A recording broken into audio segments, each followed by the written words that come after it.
Today வந்து market வந்து Nifty 50 வந்து 20K மேலே போயிடுச்சு. ஸோ மார்க்கெட் நல்லா ஒரு ஒரு பீக்குக்கு போயிடுச்சு. ஸோ இங்கேருந்து நிறைய கிராஷ் ஆகவே நிறைய வாய்ப்பு இருக்குது. ஸோ இந்த டைமில் இன்வெஸ்ட் பண்ணுறது ஒரு தப்பான டிசிஷன் தான்.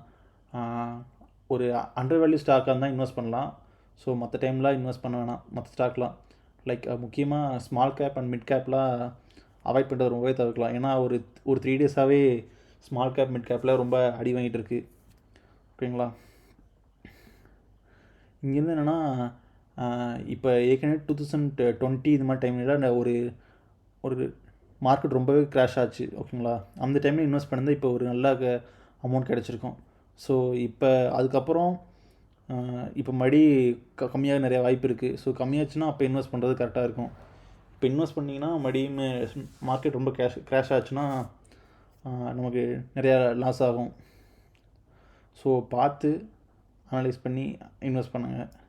தப்பான டைமில் இன்வெஸ்ட் பண்ணி லாஸ் பண்ண வேணாம். Thank you friends.